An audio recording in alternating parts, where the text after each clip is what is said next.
creyentes en esta mañana. Vamos a la palabra. Muy bien. El libro de los Hechos, capítulo 15, por favor. El libro de los Hechos, capítulo 15. Usted sabe bien que el capítulo 15 narra un evento muy importante en la vida de la iglesia en los primeros años. Un evento muy importante que es el primer concilio de la iglesia. El concilio de la iglesia tuvo lugar en el año 50 de nuestra era, en el año 50 después de Cristo. Y este evento obedeció a que había ciertas problemáticas en la iglesia. Siempre hay problemas en la iglesia. Debemos saberlo. Vamos a leer la porción que les voy a indicar y lo seguimos platicando. Ahí en el versículo 12, por favor. Lo demás se los voy a contar rápidamente.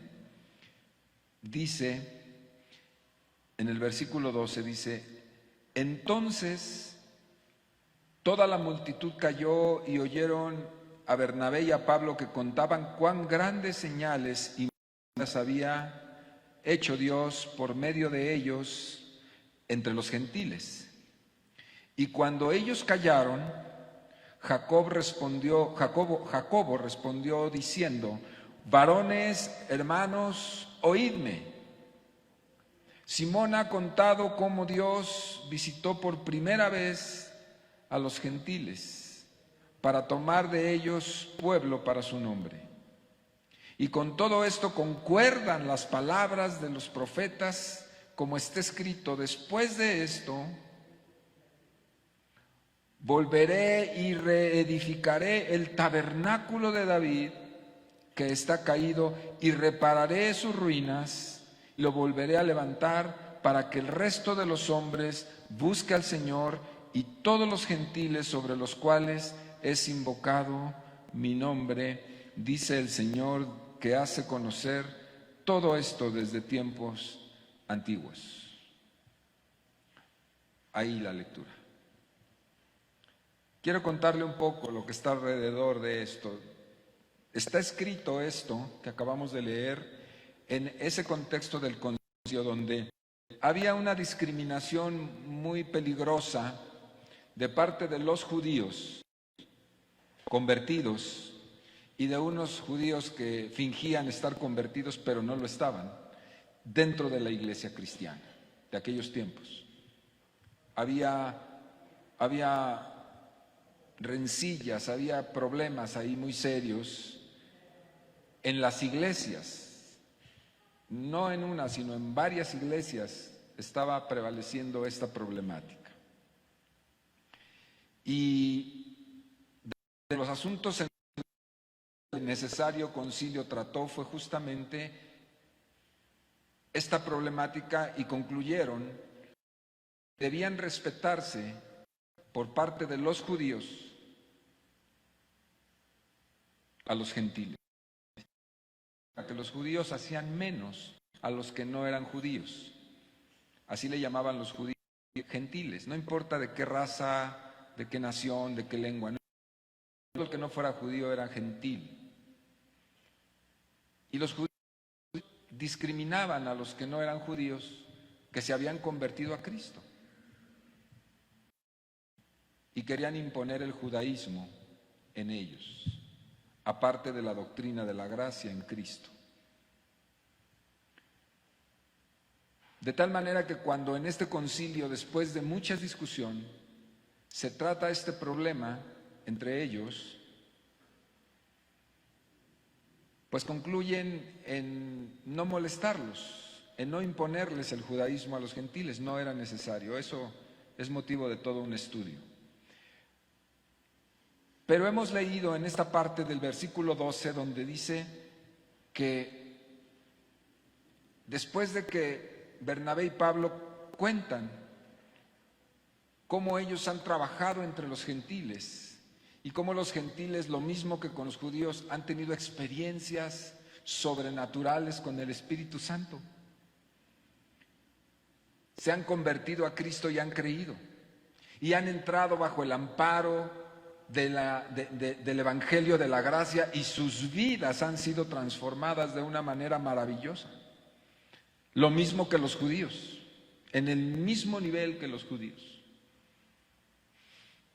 Secundando estas reales que estaban contando Bernabé y Saulo y Pablo, se levanta Jacobo, que era el pastor de la iglesia en Jerusalén, era el líder de la iglesia en Jerusalén en ese momento, y entonces les dice, no nada más ellos han visto esto, también Pedro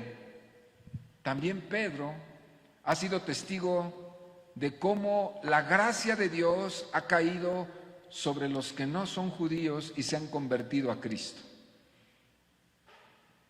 Esto significaba, mis hermanos, que el cristianismo y la fe en Jesús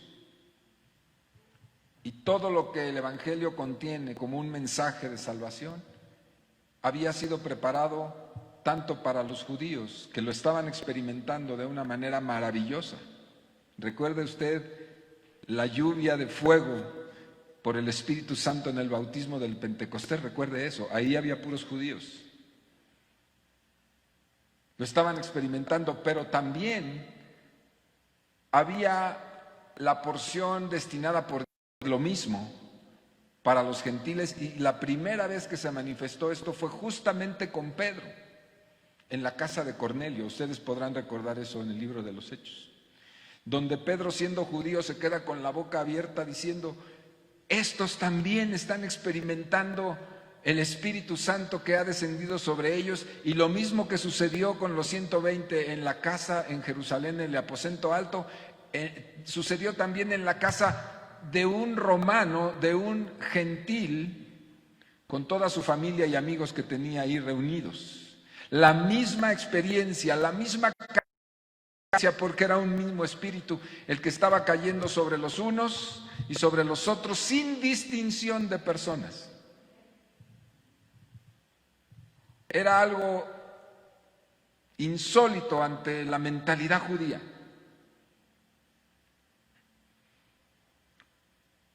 A pesar de eso, había desacuerdos, y los judíos, algunos de ellos seguían pensando que no, que los gentiles eran menos. Y en medio de toda esta problemática, de todo este asunto, se levanta Jacobo con esa declaración tan impresionante, retomando la escritura profética. Y él dice,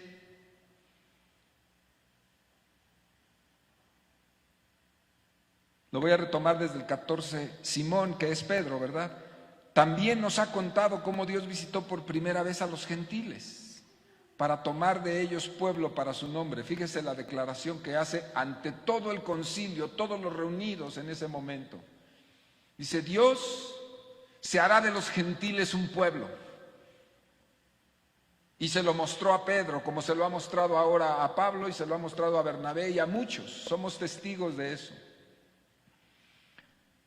Y dice, y con esto, aquí viene la palabra que quiero tomar en esta mañana.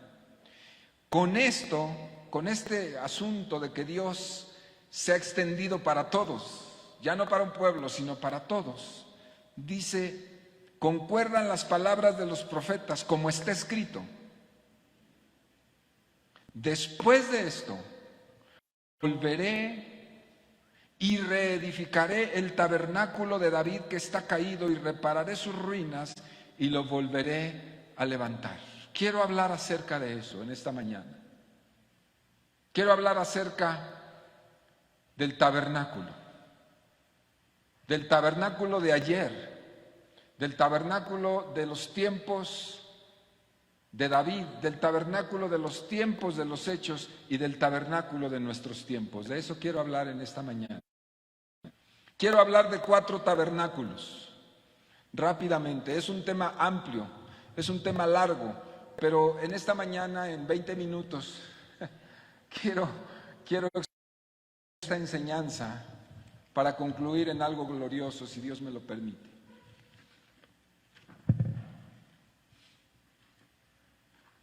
Vamos a hacer un poco de historia. Después de la repatriación del pueblo de Israel en 3 hordas, es decir, en 3 tiempos,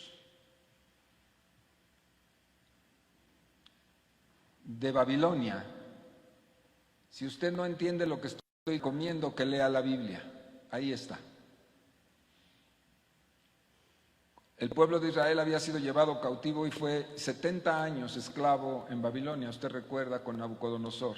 Después de eso, por mano de Dios y de manera sobrenatural y poderosa, el pueblo de Israel regresa a la tierra de Israel,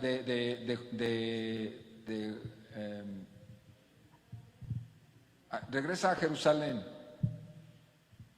a su tierra original.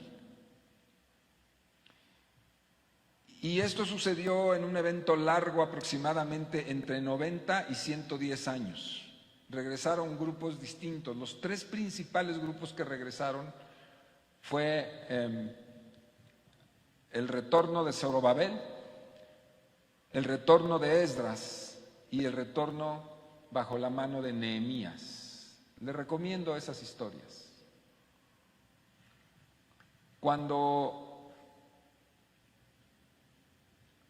hablamos de esta historia, que a mí me gusta muchísimo por demás, vemos que el enfoque o el foco y la tarea principal que ellos tenían al regresar no solamente era reedificar la ciudad que había quedado en ruinas cuando los llevaron, cuando los atacaron para llevárselos, sino todo el tiempo el foco principal era la reconstrucción del templo, porque era un emblema espiritual nacionalista de identidad judía. Para unos era solo eso y para otros era la vida misma, porque era la esencia espiritual del pueblo de Israel. Cuando ellos regresaron, intentaron reconstruir el templo, reconstruir la ciudad y fueron estorbados. Por eso llevó muchísimo tiempo. Usted puede leer esa historia en levantar tanto el templo mismo como la ciudad y sus muros. Cuando ellos estaban trabajando sobre esto, recordaban que este templo, el que ellos querían reconstruir, que había sido destruido por Nabucodonosor, había sido construido muchos años antes, desde la época del rey David, que fueron siglos atrás, que había sido levantado. Y a su vez ese templo, el templo de Salomón, había sido un modelo más estilizado y mucho más sofisticado de un tabernáculo que se había levantado todavía siglos más atrás, que era el tabernáculo de Moisés.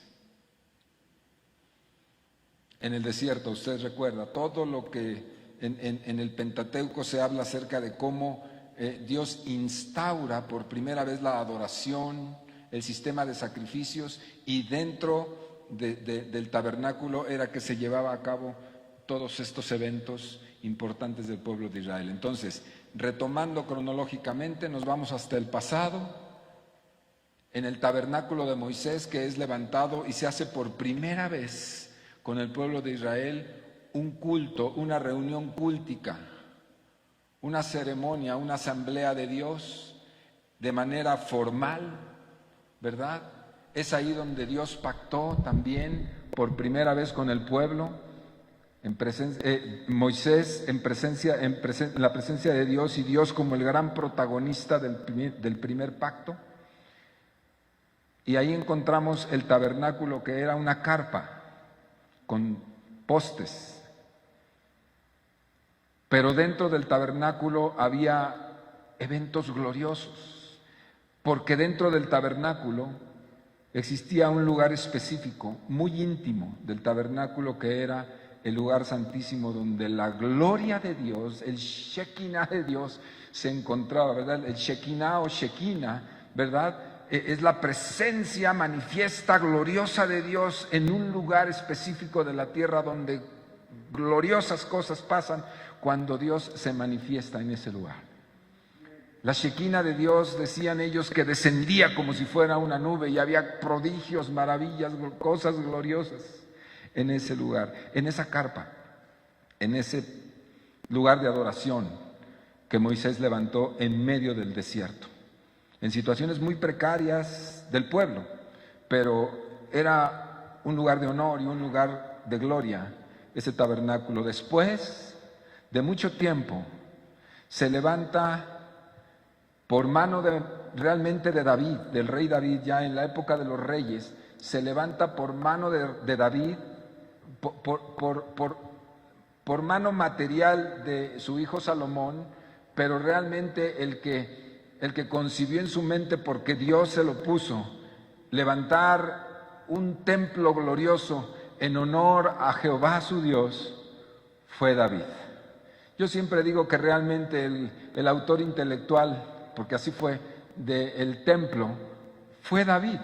Es más, él trajo los tabiques, él trajo la varilla, él trajo la madera, él trajo el oro, él reunió absolutamente todo. Lo único que le faltó fue que su mano levantara el templo. Lo impidió, usted conoce eso, le dijo, tú no lo levantarás porque eres hombre de guerra y tus manos se han manchado con mucha sangre, lo hará tu hijo. Y así lo hizo, y construyó un templo majestuoso, glorioso, para la adoración de Dios en aquellos tiempos de la vida de los reyes. Lo presumía Salomón. Dice que venían reyes y reinas de todos los confines de la tierra a ver la gloria del templo y la riqueza de Salomón, porque Dios lo enriqueció sobremanera. Eso dice. Ese templo majestuoso, maravilloso. Vaya conmigo a Segunda de Crónicas 3:14, vamos a ver un poco de eso. Segunda de Crónicas 3:14.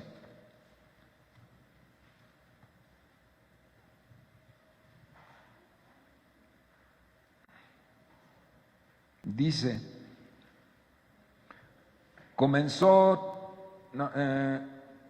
desde el 14, desde el 3, desde el 1. Comenzó Salomón a edificar a la casa de Jehová en Jerusalén, la casa de Jehová en Jerusalén, en el monte Moriah que había sido mostrado a David su padre, en el lugar que David había preparado, en la era de Omri, de Ornán, Jebuseo, y comenzó a edificar en el mes segundo, a los 2 días del mes, en el 4º año de su reinado. Y entonces da las medidas de cómo fue, no quiero leerlo todo y dice, versículo 14, hizo también el velo azul púrpura carmesí, e hizo realzar en él querubines. Delante de la casa hizo 2 columnas de 35 codos de altura, cada una con sus capiteles encima de 5 codos. Asimismo, cadenas en el santuario, y las puso sobre los capiteles de las columnas, e hizo 100 cadenadas, las cuales puso en las cadenas. Y colocó la columna delante del templo, una mano a la derecha y otra a la izquierda, y a la de la mano derecha llamó Jaquín, y a la de la izquierda llamó Boaz. Y ahí se sigue hasta el capítulo 6, en donde se dedica el templo del Señor. El templo, una vez terminado, dice que trasladaron el arca, ¿verdad? Usted lo puede seguir ahí la historia, el arca del pacto, que era fundamental. Recuerden ustedes qué significó para David el arca del pacto, que era una obsesión tener el arca que representaba la presencia de Dios, y trajeron el arca y la colocaron dentro del templo. Y entonces en el capítulo 6 vemos cómo es dedicado el templo del Señor. Usted conoce estas historias, porque en el capítulo 7 hay un pasaje que nosotros citamos mucho. El Señor le dice: Salomón, toda la obra de tus manos yo la he visto y la bendeciré por amor a tu padre David.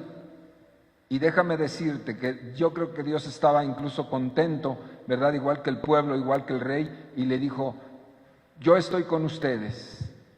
Les dijo: aún si ustedes prevaricaran, si aún se desviaran y tuvieran pecados, les dijo, pero si este pueblo que invoca mi nombre, les dice, se humilla, se arrepiente, pide perdón, invoca mi nombre, entonces yo descenderé. Ahí en el 7:14 es donde encontramos esta hermosa palabra que dice: si se humillare mi pueblo, sobre el cual mi nombre es invocado, y oraren y buscaren mi rostro, y se convirtieren de sus malos caminos, entonces yo oiré desde los cielos, perdonaré sus pecados y sanaré su tierra. Aleluya.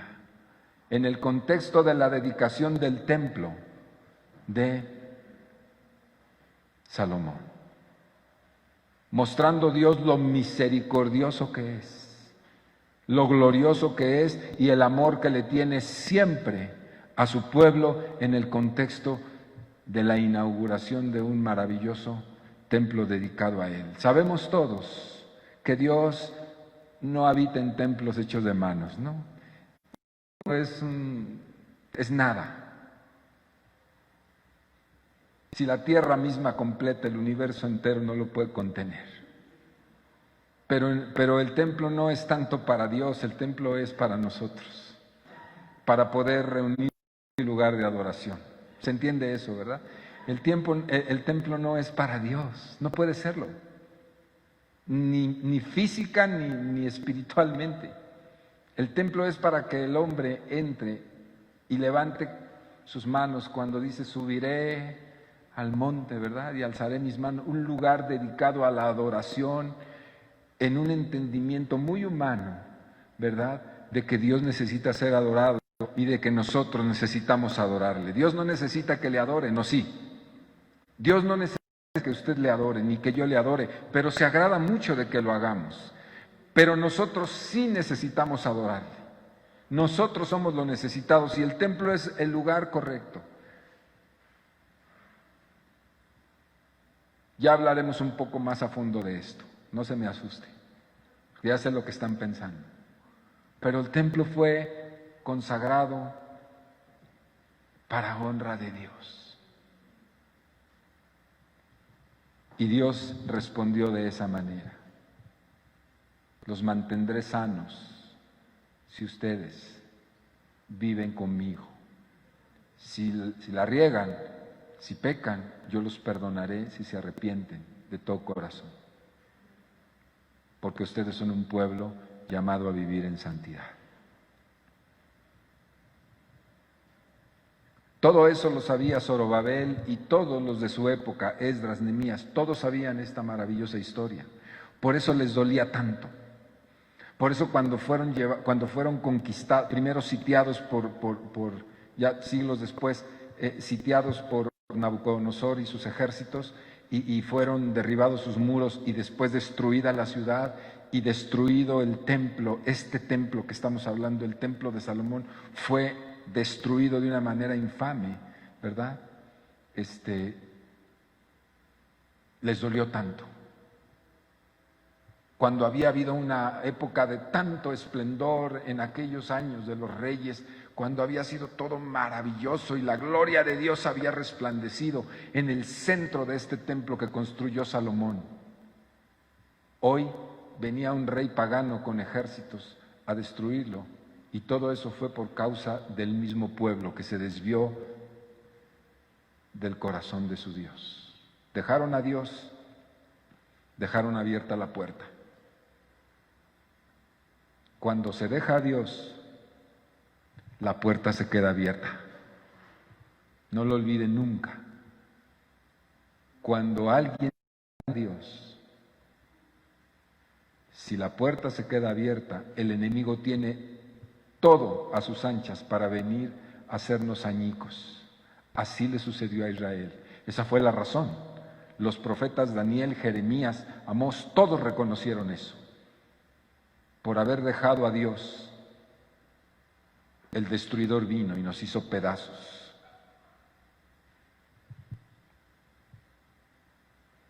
Zorobabel, después del milagroso evento de que Dios despierta a Ciro, rey de Persia, y le dice: me vas a reconstruir la ciudad y me vas a reconstruir el templo y me vas a regresar a todos los que Nabucodonosor se trajo.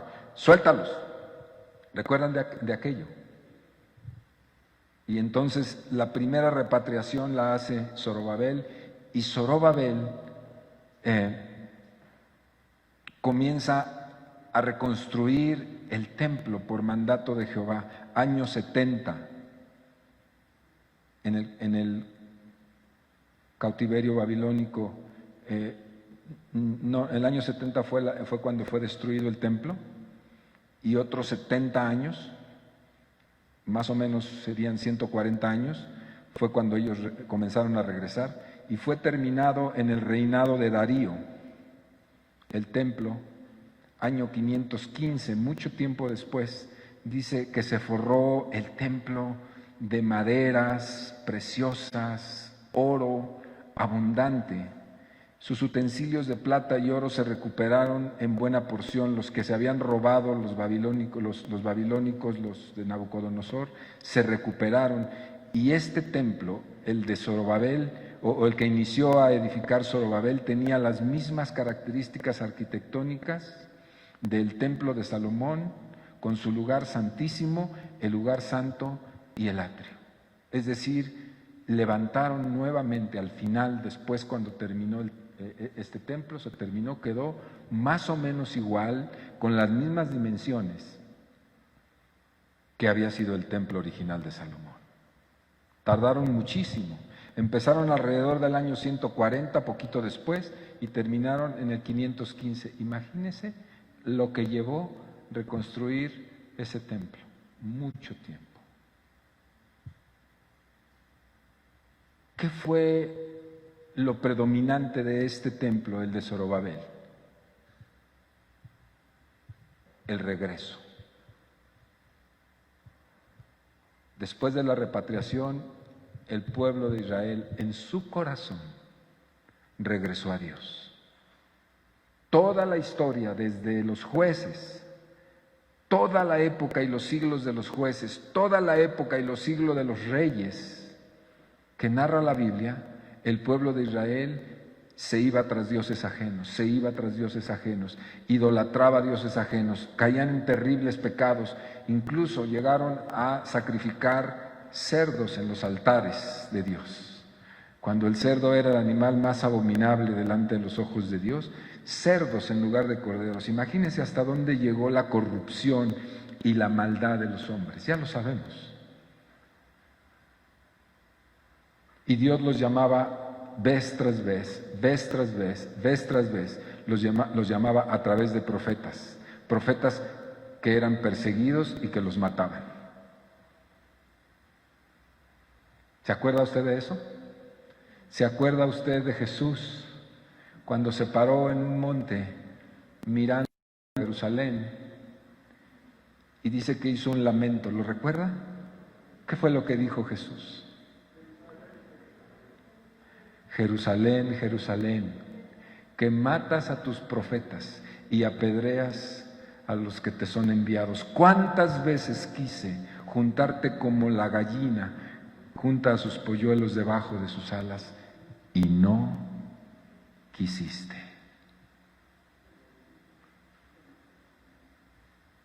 A esta historia se refirió Jesús. El hombre es rebelde por naturaleza, ¿cierto? Es rebelde, es rebelde. Dios te dice: ven, métete bajo mis alas, te quiero bendecir, quiero que tengas una vida correcta, una vida recta, una vida preciosa, una vida bendecida, una vida prosperada en todas las áreas de tu vida. Y el hombre solo lo mira y dice: pues está muy bonito eso, pero yo lo hago a mi manera. ¿Cuántas veces quise meterte bajo mis alas como la gallina a los polluelos, y no quisiste. Fue el lamento de Jesús. Estaba hablando de esto.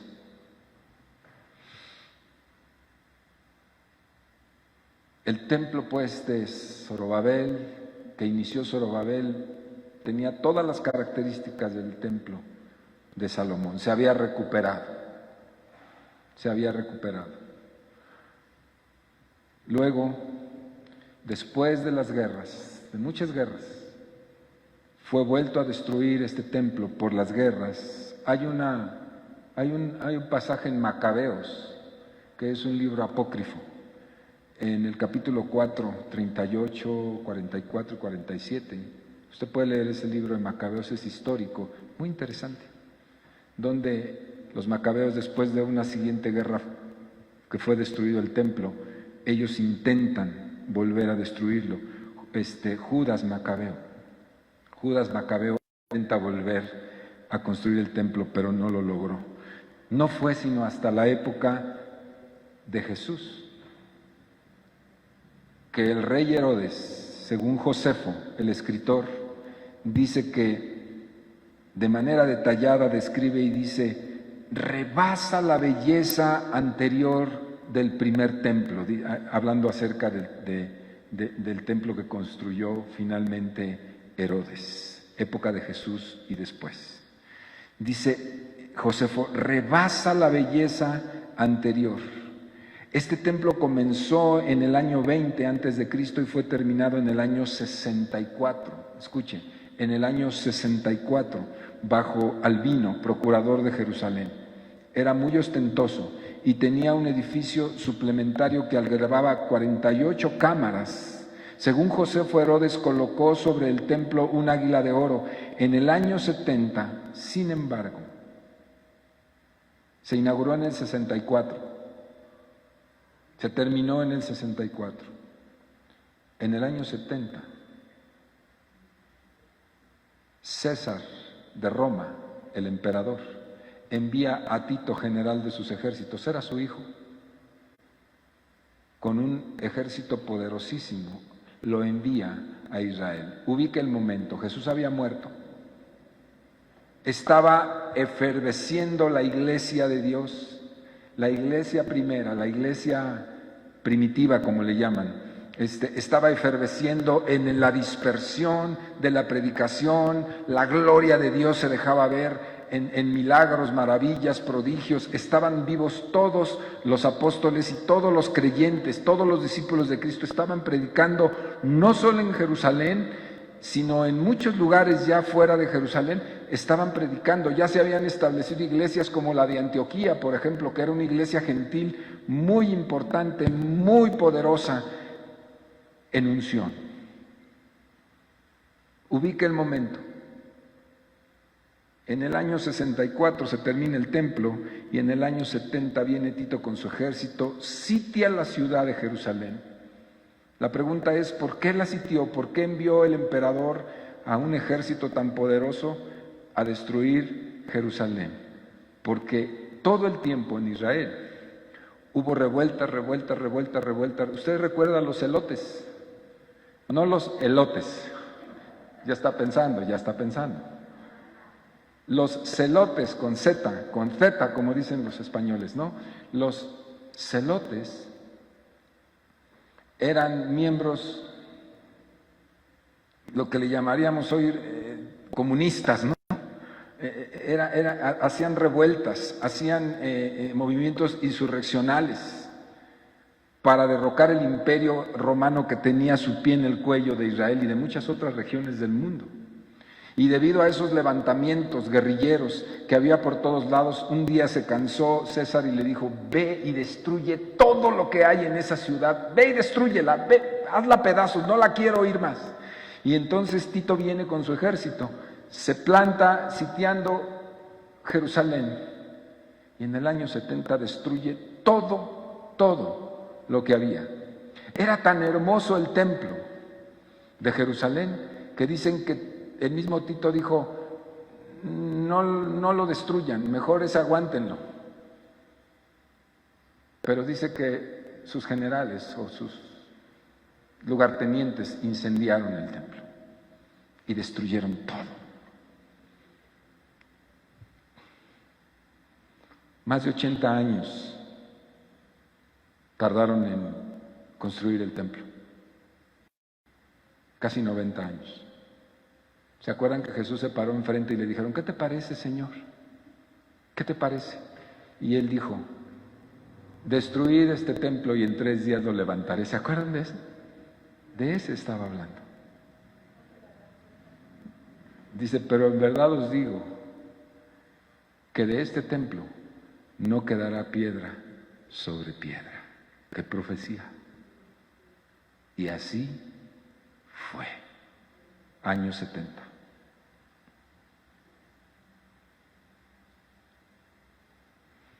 ¿Sabe qué pasó con ese lugar? Tito destruyó Jerusalén, las murallas, todo, y el templo fue destruido. Y en el año 136, después, el emperador Adriano levantó un santuario a Júpiter en la explanada del templo. Y Juliano, en el año 363, intentó reconstruir el templo a fin de refutar la profecía de Cristo, que está en Mateo 24:2. Jesús conversando con una mujer, la mujer samaritana, usted recuerda esa historia. Le dice, ella le pregunta: Señor, yo soy samaritana y te quiero hacer una pregunta, a ti como judío. ¿Dónde debe hacerse la adoración realmente? Le dice: porque nuestros padres adoraron en el monte y vuestros padres judíos adoraron en el templo. Realmente dime tú dónde debe hacerse la adoración. ¿Cuál es la adoración correcta? Y Jesús le contestó, le dijo: mujer, créeme, que la hora viene cuando ni en ese monte ni en Jerusalén adoraréis al Padre. Dice: mas la hora viene, y la palabra más importante, ahora es. La hora viene, le dice, y ahora es decir, a partir de este momento, porque yo estoy aquí, para que se entienda. Cuando los verdaderos adoradores adorarán en espíritu y en verdad, porque también el Padre tales adoradores busca que le adoren. Juan 4:21. ¿Qué está diciendo Jesús? La mujer le está diciendo: tenemos una tradición milenaria de adoración a Dios. Y hubo un momento de confusión donde ya no sabíamos si era el templo o era el monte. ¿O dónde pues, Señor? Y le dijo: olvida todo eso. Olvida todo eso. No que no haya sido importante en su tiempo. No que el templo, las paredes, el oro, el cedro, la madera y las piedras preciosas que tenían aquellos no hayan sido importantes. Para su tiempo fueron importantes. Porque ellos vivían en una era distinta, en condiciones muy diferentes. Pero a partir de este momento, ahora es, a partir de este momento en el que el cielo se acercó, en el que el cielo descendió, en que la gloria de Dios se acercó a la miseria del mundo a través de mi persona, dice Jesús. Es decir, no lo dijo, pero realmente eso es lo que dijo. Tácitamente. A partir de esta hora, cuando yo he descendido del cielo, cuando el reino de Dios se manifiesta a los hombres a través de mi persona, ya no se necesitarán templos hechos de mano. Ya no se necesitarán templos hechos de mano. La humanidad no lo entendió. La humanidad por 20 siglos siguió haciendo templos, cúspides, cúpulas, catedrales. Nunca entendieron las palabras del Señor. Les dijo: a Dios ya no se le adorará, porque no será necesario ir a un lugar de 4 paredes. Ahora, a partir de hoy, le dice Jesús, los que quieran adorar, deberán adorar desde su propio espíritu y de manera genuina y no de manera fingida, no de manera hipócrita, no de manera rutinaria, religiosa. Todo aquel que quiere adorar no tendrá que esperar a que abra las puertas la iglesia. Todo aquel que quiere adorar no necesitará una bodega o no necesitará una catedral, no necesitará una parroquia. No la necesitarán, porque ustedes, a partir de este tiempo, los que han recibido al Espíritu Santo en su corazón, son el templo del Espíritu Santo de Dios. Y los verdaderos adoradores adorarán en espíritu y en verdad dentro de su propio corazón a Dios. Aleluya. Wow. Dele el aplauso al Señor, porque eso fue lo que dijo.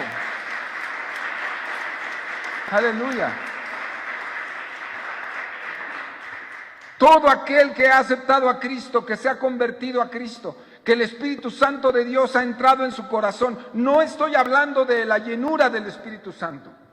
No estoy hablando del bautismo en el Espíritu Santo. Escúcheme bien, porque algunos se me decepcionan y se desilusionan porque dicen, yo no he recibido la llenura del Espíritu Santo. Ese es otro tema. No estoy hablando de eso. Estoy hablando de que todo aquel que reconoció un día a Cristo, se arrepintió de la vida pasada, le abrió el corazón y Cristo entró un día, se convierte en el templo del Espíritu Santo de Dios. Y ese ha quedado habilitado para poder adorar las 24 horas del día, el resto de su vida. Cuando en Hechos 15 Jacobo toma la profecía y dice que Dios restaurará el tabernáculo de David, la verdad es que se está refiriendo a eso. Le voy a contar del tabernáculo de David rápidamente. El tabernáculo de David, en la época de David todo se restauró. Y se restauró el reino, y se restauró la nación, y se restauró la ley, y todo se restauró porque David fue un excelente estadista, un gran rey, tomado de la mano de Dios. Si queremos tomar el mejor modelo de la historia de la vida del pueblo de Israel, ni siquiera es hoy. Es en la época de David, porque hoy los judíos, la gran mayoría de ellos ni siquiera creen en Dios, muchos de ellos. No digo la mayoría, es un disparate, pero muchos de ellos ni siquiera creen en Dios. En la época de David todo estaba restaurado. Y estaba restaurado el templo y estaba restaurado también la actividad religiosa y la liturgia, todo estaba restaurado. Y sin embargo David, en medio de esa ya situación completa, aparente, David dijo algo: falta adoración. Tenemos religión, pero falta adoración genuina. Tenemos iglesia, pero falta adoración genuina. Tenemos templo con sacrificios, pero falta adoración genuina. Y entonces, él levanta un tabernáculo aparte, una carpa aparte, sin agraviar, sin dejar de respetar el templo, sin dejar de respetar el linaje levítico, sin dejar de respetar el sacerdocio, sin dejar de respetar todo lo que a la religión concernía. Dijo David, esto no nos sirve mucho. Lo dijo en su corazón. No lo va a encontrar, no lo busque. Y él levantó un tabernáculo de adoración a Dios, aparte, una carpa. Y dice que trajo tañedores, cantores, los que tocaban las cuerdas, los címbalos. Y encendió fuego ahí. Y dijo, adoraremos permanentemente, 24 horas al día, 24/7, como se dice ahora, ¿verdad? A Dios. Estaremos adorándole permanentemente y durante el reinado de David.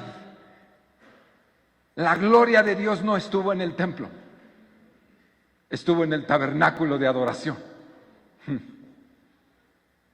Por eso dice Jacobo, me encanta eso, me gusta mucho oír esas palabras cuando dice, olvídense de religión, les dice Jacobo, olvídense de tanta regla como les quieren otra vez imponer a estos gentiles que ni la deben ni la temen.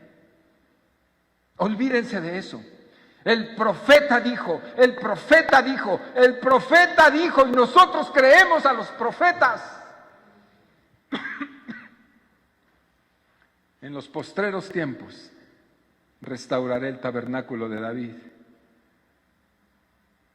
Adoración continua, adoración continua, adoración continua, adoración genuina, adoración del corazón, sin tanta religión, sin tantas reglas y tanta liturgia, adoración desde el fondo del corazón, adoración verdadera. Jesús lo afirma, dice, a partir de este momento, mujer samaritana, escucha, a partir de este momento, el que adore, adorará en espíritu y en verdad, porque Él es el templo del Espíritu Santo de Dios. Lo enseña Pablo ahí en un pasaje de Corintios. Vaya conmigo. Pablo dice en el capítulo 3 de Primera de Corintios, dice, versículo 16, ¿no sabéis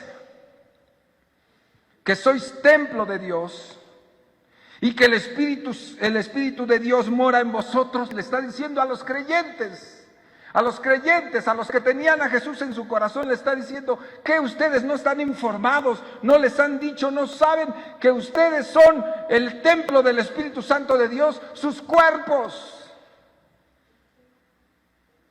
su cuerpo físico, ese que descuidan tanto de repente, ¿verdad?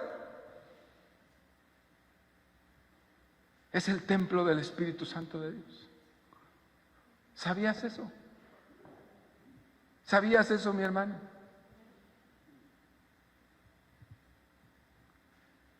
Tu cuerpo y el mío son el templo de la más sublime adoración. Ahora la pregunta es, ¿hay adoración en ese templo? Ya eso es otra cosa.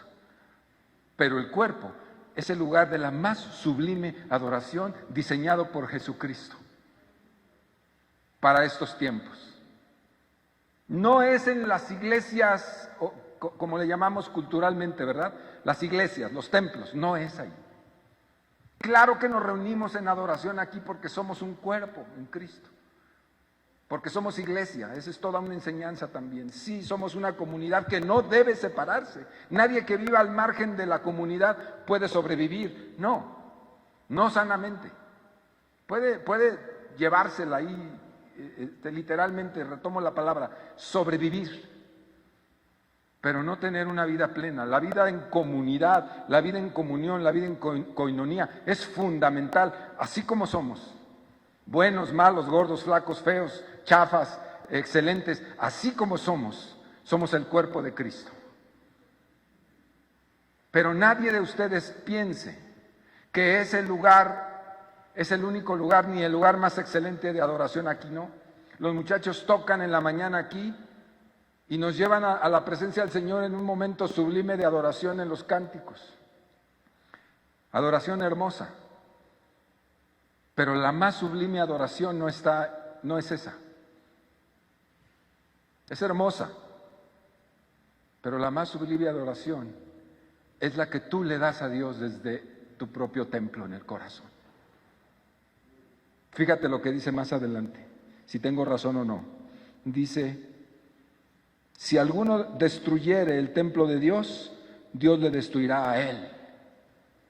Fíjese qué fuerte. Hablando del cuerpo. ¿De qué está hablando? ¿De los que te pueden matar? No está hablando. Te está hablando de ti mismo. Si destruyes tu propio templo, ¿cómo lo tratas? ¿Cómo lo usas? ¿Para qué lo usas? Este cuerpo, que suena, dice que si lo destruyes, Dios te destruirá a ti.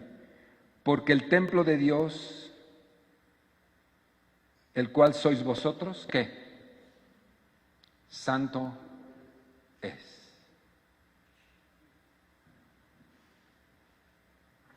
Por si había alguna duda, dice, no, la santidad está en el Espíritu y la santidad, dice, no. El templo de Dios es santo. Este cuerpo, ¿cómo lo uso?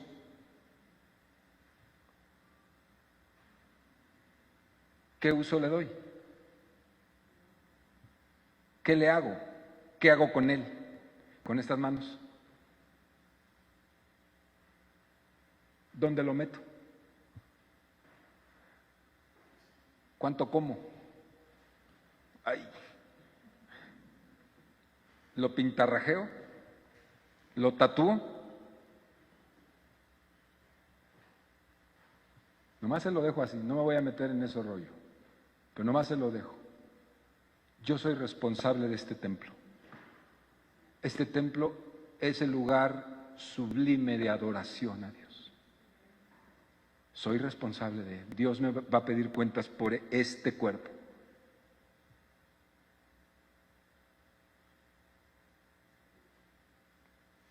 Fundamental.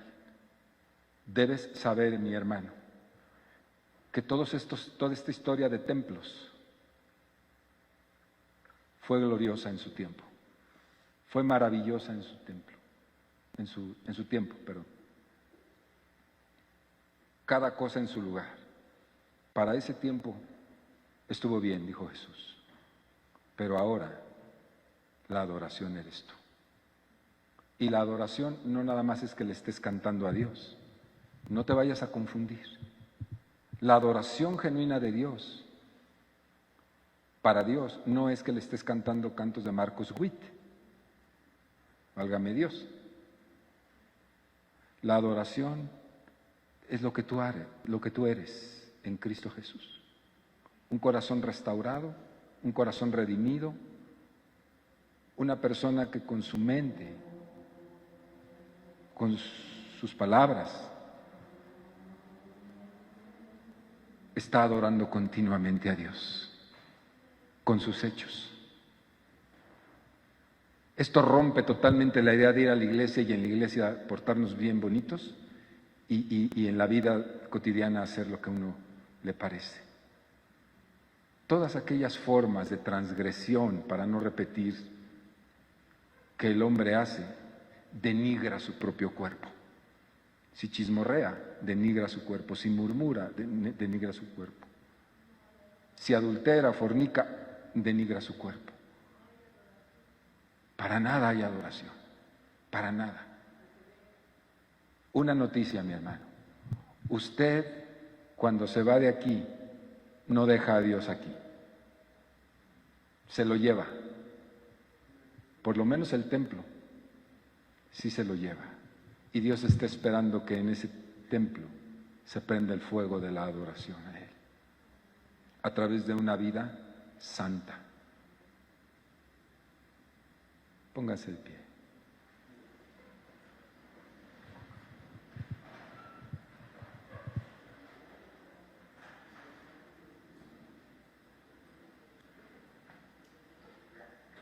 El apóstol Pablo en el libro de en la carta a los Romanos, hace una invitación en el capítulo 12 y dice: presentad vuestros cuerpos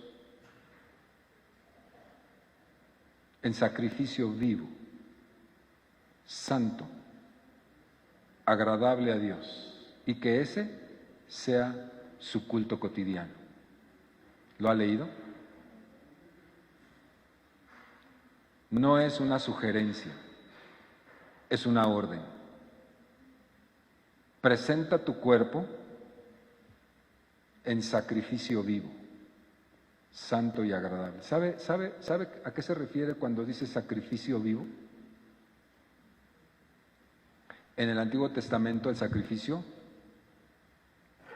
era un sacrificio muerto, es decir, se mataba al cordero y ese era el sacrificio para Dios, con muerte. Qué interesante, ¿no? Y luego se quemaba y el aroma de la carne asada, que ese es el aroma grato del cual tanto habla el Antiguo Testamento, la carne asada era el aroma grato. Huele rico, ¿no? La carne asada. ¿Sí? Bueno, ese era el aroma grato. haciendo alusión a eso, el apóstol Pablo les dice: ahora, en Cristo, el sacrificio no es el del animal sacrificado. El cordero ya fue sacrificado una vez para siempre. Pero ahora a ti te toca presentar tu cuerpo, este cuerpo, delante de Dios, como si fuese un sacrificio vivo. De hecho dice en sacrificio, pero no muerto, vivo. Es decir, no te van a matar. Preséntate delante de Dios en sacrificio vivo, agradable a Dios, en vida. Y que ese sea tu quehacer de todos los días, tu culto racional, diario. Oremos. Cierra tus ojos. Señor, te pedimos perdón. Hay tantas cosas que hemos ignorado por tanto tiempo. Pensábamos que nuestro cuerpo nos pertenecía y que podíamos hacer con él lo que quisiéramos. Cualquier tipo de cosas, actividades, actos. Y hoy descubrimos, por tu palabra, que este templo también fue consagrado, que este cuerpo también fue consagrado como un templo de adoración y que realmente es el único genuino templo para la adoración a tu nombre.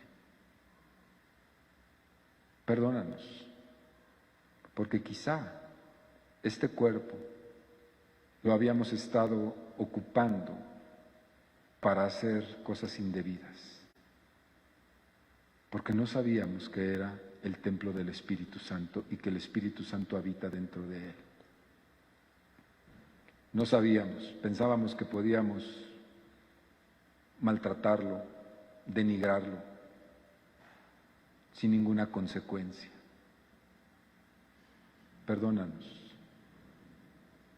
y haznos muy conscientes de que hoy tenemos la gran oportunidad, aunque las puertas de los templos estén cerradas, no pasa nada. No pasa nada si el templo está abierto, está cerrado, no pasa nada. Yo adoro en mi templo, no hecho de manos, y me convierto en un adorador, en espíritu y en verdad.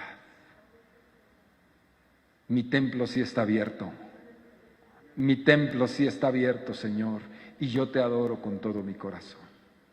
El Espíritu Santo habita en mí, mi templo está abierto y no se ha cerrado ni un solo día, porque en mi templo hay tañedores, hay cantores, hay los que tocan címbalos y todo el tiempo tenemos una adoración a tu nombre. Súbanlos.